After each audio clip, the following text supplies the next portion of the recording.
दिन अखबार संपादकीय आड़ी में आपका स्वागत है। फिलिस्तीन की स्थिति पर अमेरिका का ड्रामा, दैनिक भास्कर। भारत को अब अपने खुद के रेटिंग सिस्टम की जरूरत है। भारत पर थोपे जा रहे पश्चिमी पैमाने, भंडारण की व्यवहारिक व्यवस्था, जनसत्ता, जरूरी है युद्ध विराम। अब आर्टिकल विस्तार से। फिलिस्तीन की स्थिति पर अमेरिका का ड्रामा, दैनिक भास्कर। फिलिस्तीन में इजरायली सैन्य कार्रवाई पर निंदा प्रस्ताव को यूएन सुरक्षा परिषद में 3 बार वीटो करने के बाद अमेरिका को निहत्थी जनता से सहानुभूति महसूस हुई और उसने मतदान में भाग न लेकर प्रस्ताव को 14-0 से पारित होने दिया। ध्यान रहे कि यह प्रस्ताव अबाध्यकारी है। उधर इसी ड्रामा का दूसरा पार्ट खेलते हुए इजरायल ने अमेरिका से नाराजगी जताते हुए कहा कि उसके सबसे बड़े दोस्त ने धोखा दिया। बहरहाल इजरायल को अमेरिकी हथियारों की सप्लाई जारी है और आशंका है कि फिलिस्तीनी नागरिकों पर अगला इजरायली हमला काफी घातक हो सकता है। इस प्रस्ताव के तहत रसद और दवाएं भेजने का भी प्रावधान है, लेकिन हर पल किसी बम के गिरने की दहशत में क्या ये राहत नागरिकों को मिल सकेगी? सवाल इसका नहीं है कि पहला हमला किसने किया। जिसने किया है वह एक आतंकवादी संगठन है, न कि निहत्थे नागरिक। लिहाजा बदला लेने के लिए सही अपराधी चुनना नैतिकता के पैमाने पर जरूरी है। ऐसा नहीं है कि इजरायल यह बात नहीं जानता, लेकिन अमेरिकी ब्लॉक के आधे खुले और आधे छिपे समर्थन से उसकी हिम्मत बढ़ती जा रही है। अब की बार यूएनएससी में अपना रवैया बाइडेन ने इजरायल पर अंकुश के लिए नहीं बल्कि अपने देश में चुनाव के मद्देनजर समर्थन पाने के लिए बदला है।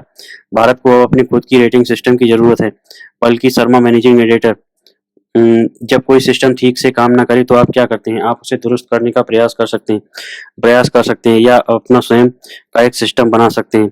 लगता है कि भारत ने दूसरा विकल्प चुना है। वह एक अरसे से लोकतंत्र पर पश्चिमी सूचकांकों और सर्वेक्षणों की आलोचना करता रहा है, लेकिन खबरों की माने अब वह अपने स्वयं के सूचकांक और सर्वेक्षण प्रकाशित करने जा रहा है। पिछले कुछ हफ्तों में एक घरेलू डेमोक्रेसी इंडेक्स प्रकाशित किया जा सकता है।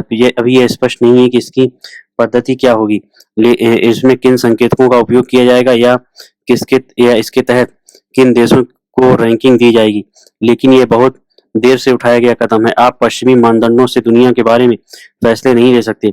यदि आप ऐसा करते हैं तो जाहिर है इसमें पश्चिम को ही अच्छा दिखाया जाएगा, बाकियों को नहीं। और ये इसलिए एक गंभीर समस्या है क्योंकि ये रेटिंग्स मायने रखती हैं। लोग इन रिपोर्ट के आधार पर बड़े निर्णय लेते हैं। निवेशक, कंपनियां और पर्यटक भी उन पर गौर करते हैं। इसलिए ये रैंकिंग देशों के लिए रिपोर्ट कार्ड की तरह बन जाती है। अच्छा रिपोर्ट कार्ड आपको फायदा पहुंचाएगा, बुरा निवेशक को आपसे दूर रखेगा और पश्चिम की ये रेटिंग्स दोषपूर्ण है। आइए ऐसे ही 3 हालिया सूचकांकों पर नजर डालते हैं। पहला है स्वीडन के वीडैम इंस्टीट्यूट द्वारा प्रकाशित लिबरल डेमोक्रेसी इंडेक्स। इसमें भारत का स्थान 104 है। अंदाजा लगाइए कि उससे ठीक ऊपर कौन है? नाइजर। यह एक सैन्य सत्ता द्वारा शासित देश है। उनके राष्ट्रपति जुलाई 2023 से नजरबंद है, फिर भी नाइजर भारत से ऊपर है। कुवैत की रैंकिंग भी हमसे बेहतर है। पिछले महीने कुवैत ने अपनी संसद भंग कर दी थी क्योंकि कुछ सांसदों ने अमीर का अपमान कर दिया था। मुझे लगता है कि जब आपके पास तेल होता है तो आपके लोकतंत्र की एक अलग ही परिभाषा होती है। अब हैप्पीनेस इंडेक्स की बात करें।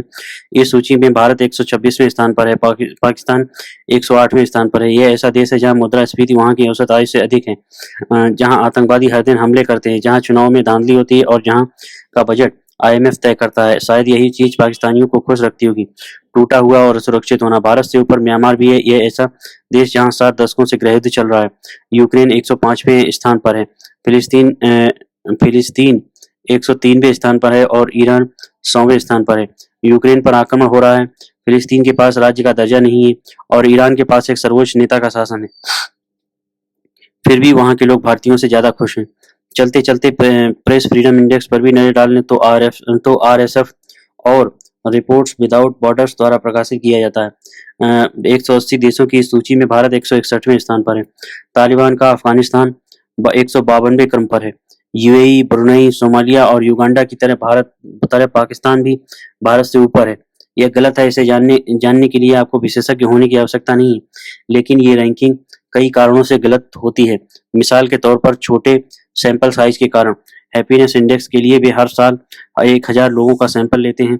भारत जैसे बड़े और विविधतापूर्ण देश में केवल 1000 लोगों से क्या पता चलेगा? प्रेस की स्वतंत्रता के साथ भी ऐसा ही है। इसके सर्वेक्षण में प्रत्येक देश से मात्र 10 ही प्रतिक्रियाएं ली गई हैं। जो अब का जो जब पद्धति ही कारगर साबित हो रही हो तो सर्वेक्षण प्रकाशित क्यों किए जा रहे हैं? क्योंकि ये पश्चिमी एजेंडे के अनुकूल है। उपर्युक्त तीनों सूचियों में शीर्ष 10 देशों में से 4 कॉमन हैं, 3 अन्य देश कम से कम 2 सूचियों में शामिल हैं। 2 मूल रूप से चंद पश्चिमी देश ही इन सभी रिपोर्टों में अग्रणी बने हुए हैं। वे इसे छापना क्यों बंद करेंगे? यही कारण है कि अपना खुद का सूचकांक तैयार करना कोई बुरा विचार नहीं। यह एक पक्ष को दूसरे पक्ष से ऊपर उठाने के बारे में नहीं है। यह एक अलग प्रणाली, अलग दृष्टिकोण पेश करने के बारे में। शायद तस्वीर में बदलाव के लिए हम अमेरिका में गन वायलेंस से होने वाली मौतों या यूरोप में हिजाब पर प्रतिबंध या सख्त माइग्रेशन कानूनों या गर्भपात पर प्रतिबंध आदि जैसे फैक्टर्स को भी शामिल कर सकते हैं। तभी जाकर यह एक निष्पक्ष सर्वेक्षण होगा। भारत पर थोपे जा रहे पश्चिमी पैमाने दैनिक जागरण। विवेक देबराय और आदित्य सिन्हा। देबराय प्रधानमंत्री की सलाहकार परिषद के प्रमुख और सेना परिषद में ओएसडी अनुसंधान है। वर्ल्ड हैप्पीनेस इंडेक्स नाम का वैश्विक सूचकांक इन दिनों चर्चा में है। इसे तैयार करने वाले संगठन ने अपनी परंपरा के अनुसार भारत को पिछड़ा दिखाया है। हैप्पीनेस इंडेक्स की 143 देशों की सूची में भारत को 126वें स्थान पर रखा है। सूची के हिसाब से भारत की स्थिति निराशाजनक नजर आ सकती है, लेकिन यह भी याद रहे कि प्रसन्नता एक सापेक्षिक भाव है। आखिरकार तानाशाही शासन वाला चीन भी प्रसन्नता के मामले में 64वें स्थान पर मौजूद है। रैंकिंग की कायदे से पड़ताल करने से इसकी पोल खुद ही खुल जाती है। जैसे कि युद्ध की विभीषिका का सामना कर रहे रूस और यूक्रेन प्रसन्नता के पैमाने पर भारत से ऊपर आंके गए हैं।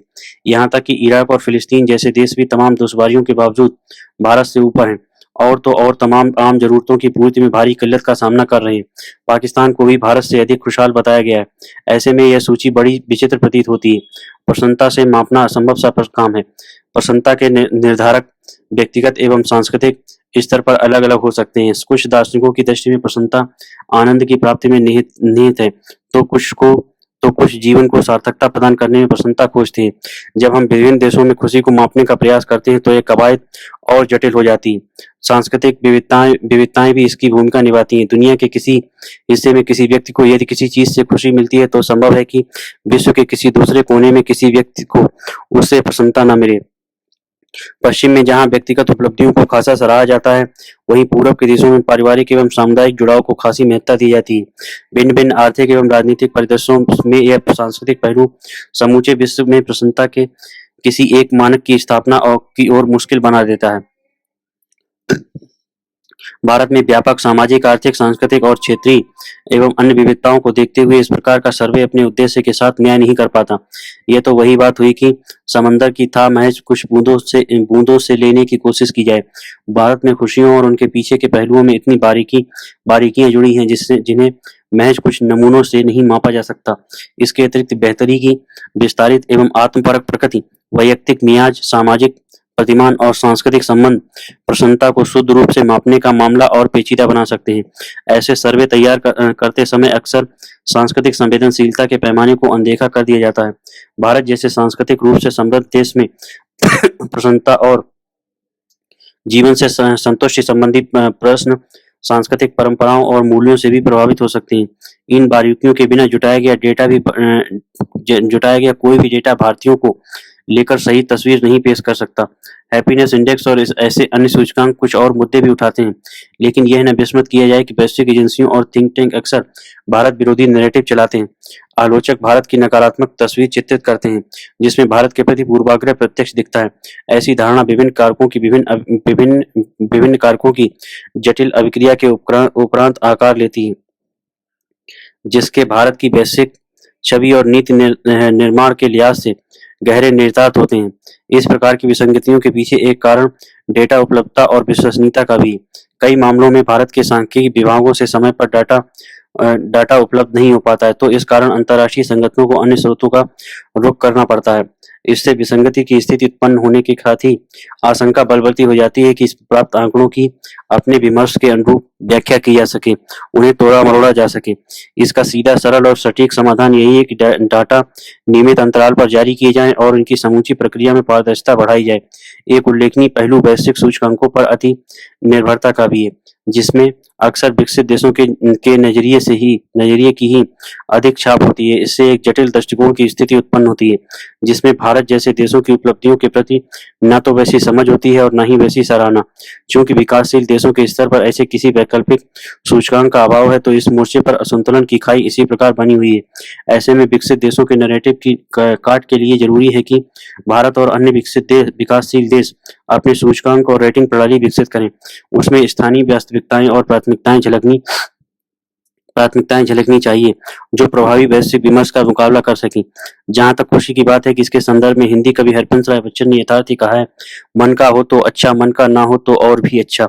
स्पष्ट है कि प्रसन्नता एक बहुत ही सापेक्षिक मुद्दा है। प्रसन्नता को लेकर पश्चिम और भारत के दृष्टिकोण भी अलग हैं, जिसमें भौतिकता और सांस्कृतिक पक्ष जैसे पहलुओं का अंतर है। चूंकि वैश्विक सूचकांक मुख्य रूप से व्यक्तिगत बेहतरी और आर्थिक पहलुओं का संज्ञान लेते हैं, इसलिए वे भारतीय प्रसन्नता को निर्धारित करने वाले सामुदायिक, आध्यात्मिक और दार्शनिक मूल्यों पर गौर नहीं कर पाते, जिसमें गहरी खाई होती है। ऐसे में यह आवश्यक हो गया है कि भारत प्रसन्नता को मापने के लिए समग्रता से परिपूर्ण अपना एक ढांचा विकसित करे, जिसमें विविधतापूर्ण दार्शनिक, सामाजिक एवं सांस्कृतिक मूल्यों का समावेश हो। ऐसा करके भारत वैश्विक विमर्श में व्यापक रूप से समृद्ध विमर्श प्रस्तुत करने में सक्षम हो सकेगा, जिसमें उसके समाज के अनूठे ताने बाने के साथ ही उसकी ज्ञानवान एवं दार्शनिक विरासत की छाप नजर आए। भंडारण की व्यवहारिक व्यवस्था जनसत्ता। केसी त्यागी एवं बिशन नेहवाल। भारत जीवंत कृषि परंपराओं का देश है, मगर यह एक विरोधाभास से जूझ रहा है। दुनिया का सबसे बड़ा खाद्यान्न उत्पादक होने के बावजूद इसे भंडारण संकट का सामना करना पड़ रहा है। संयुक्त राष्ट्र के खाद्य एवं कृषि संगठन एएफओ के अनुसार 2023 में देश का कुल खाद्यान्न उत्पादन 31.1 करोड़ टन तक पहुंच गया था, मगर इसकी वर्तमान भंडारण क्षमता क्षमता 14.5 करोड़ टन, यानी जरूरत से आधे से भी कम है। एक अनुमान के अनुसार भारत को फसल कटाई के बाद खाद्यान्न में 10 से 15% के बीच वार्षिक नुकसान उठाना पड़ता है, जो ज्यादातर अपर्याप्त भंडारण सुविधाओं और अकुशल वितरण प्रणाली के कारण होता है। यानी हर साल लाखों टन कीमती भोजन बर्बाद हो जाता है। यह एक ऐसी स्थिति है जो तत्काल और अभिनव समाधान की मांग करती है। प्रधानमंत्री ने कुछ दिनों पहले देश में खाद्यान्न भंडारण क्षमता बढ़ाने के लिए सहकारी क्षेत्र में विश्व की सबसे बड़ी अनाज भंडारण योजना को मंजूरी दी, जिसे देश के विभिन्न राज्यों, केंद्र शासित प्रदेशों में प्रायोगिक परियोजना के रूप में शुरू किया जा रहा है। भारत की बड़े पैमाने पर अनाज भंडारण योजना कुल मिलाकर लाभकारी होते हुए भी सभी किसानों, विशेषकर सीमांत और लघु किसानों की जरूरतों को सीधे तौर पर संबंधित नहीं करती। कृषि जनगणना 2010-11 के अनुसार भारत में 81.9% सीमांत किसान हैं, जिनके पास 2 हेक्टेयर लगभग 5 एकड़ से कम भूमि है।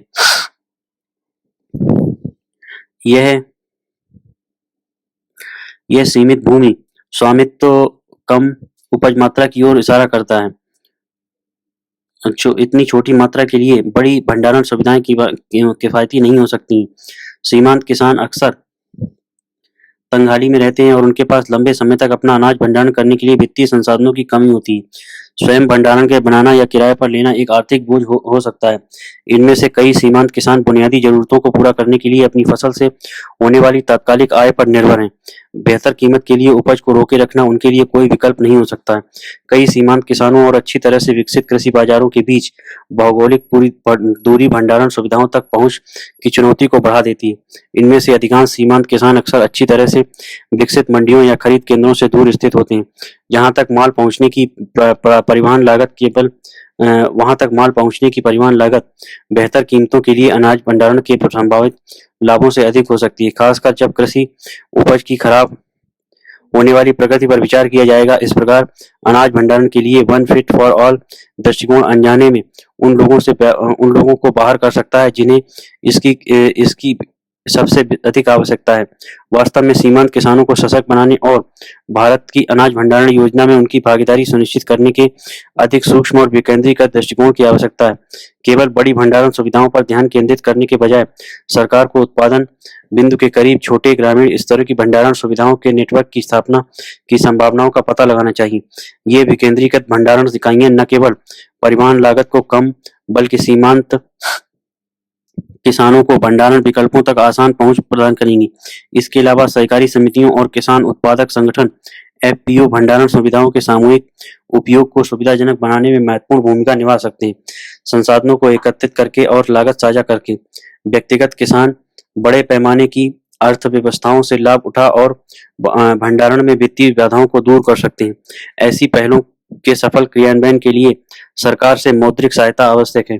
सीमांत किसानों के लिए विशेष रूप से लक्षित सब्सिडी और ब्याज मुक्त ऋण के रूप में सरकारी सहायता उनकी भागीदारी को और प्रोत्साहित कर सकती है। यह सब वित्तीय समर्थन भंडारण आधारित दृष्टिकोण अपनाने के शुरुआती बोझ को कम करेगा, दीर्घकालिक लाभों को बढ़ावा देगा। भंडारण का बुनियादी ढांचा मजबूत होना समीकरण का केवल आधा हिस्सा है। सीमांत किसान के लिए बाजार पहुंच को मजबूत करना ही उतना ही महत्वपूर्ण है। भंडारण के बुनियादी ढांचे को बढ़ाने के अलावा सीमांत किसानों के लिए बाजार पहुंच में सुधार के प्रयास भी किए जाने चाहिए। बेहतर सड़कों, परिवहन प्रणालियों और मोबाइल खरीद इकाइयों जैसे ग्रामीण बुनियादी ढांचे के विकास में निवेश करने से उत्पादकों और भंडारण सुविधाओं के बीच अंतर को पाटने में मदद मिल सकती है, जिससे किसान अपनी उपज के लिए बेहतर कीमतों का लाभ उठा सकते हैं।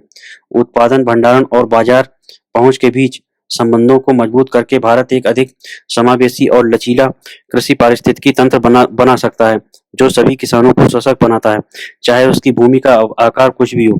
असली ताकत भंडारण, बाजार पहुंच और किसान सशक्तिकरण पहल के बीच तालमेल बनाने में निहित है।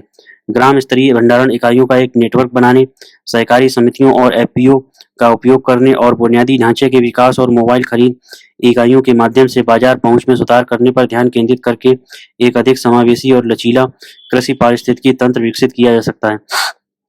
विकेंद्रीकृत भंडारण नेटवर्क को लागू करने के लिए सावधानीपूर्वक योजना और क्रियान्वयन की आवश्यकता होती है। रसद, रखरखाव और भ्रष्टाचार जैसे संभावित मुद्दों को पहले से ही संबोधित करने की आवश्यकता है। फिर भी मजबूत सरकारी प्रतिबद्धता, सामुदायिक भागीदारी और मजबूत निगरानी तंत्र के साथ इन चुनौतियों पर काबू पाया जा सकता है।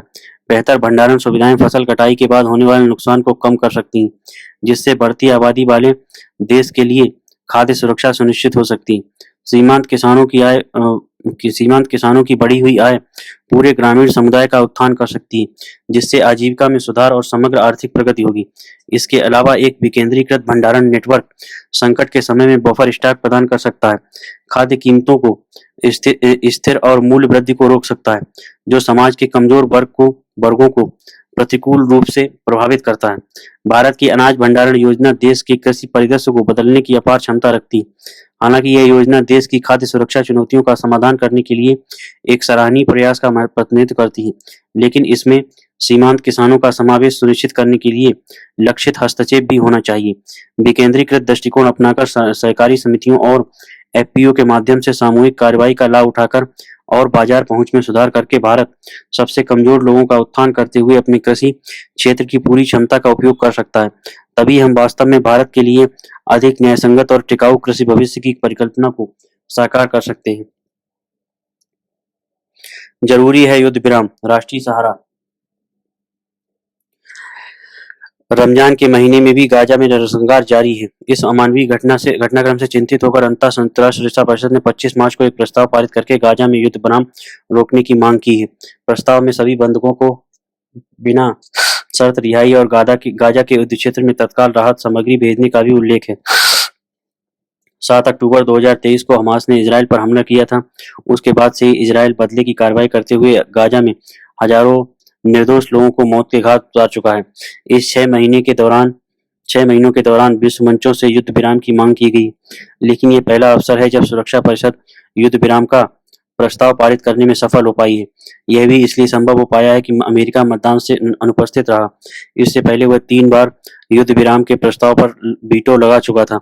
इजराइल अमेरिका के इस बदलते रुख से स्तब्ध है। उसने अमेरिका पर यह आरोप लगाया कि उसने अपने सदाबहार मित्र का साथ छोड़ दिया है। प्रधानमंत्री नेतन्याहू ने वार्ता के लिए अपने प्रतिनिधिमंडल को अमेरिका जाने पर रोक लगा दी है। इससे यह संकेत मिलता है कि अमेरिका और इजराइल के संबंधों में मतभेद की दीवार खड़ी हो गई है। हालांकि अमेरिका ने अपनी सफाई में कहा है कि हमास को लेकर हमारी नीति में कोई बदलाव नहीं हुआ है और सुरक्षा परिषद का यह प्रस्ताव गैर बाध्यकारी है। अमेरिका चाहे जो करे, अब इसका कोई असर इजराइल पर नहीं पड़ने वाला। वास्तव में अमेरिका फिलिस्तीन और इजराइल के बीच जारी युद्ध को लेकर कोई स्पष्ट नीति नहीं बन पा रहा है। बन पा रहा है। एक और वह हमास को तबाह करने के लिए इजराइल को सैनिक मदद मुहैया करा रहा है और दूसरी ओर गाजा में हजारों नागरिकों के मारे जाने पर घड़ियाली आंसू भी बहा रहा है। इस समूचे घटनाक्रम का सबसे दुखद पहलू यह है कि हमास और इजराइल दोनों युद्ध विराम को लेकर अड़ियल रुख अपनाए हुए हैं।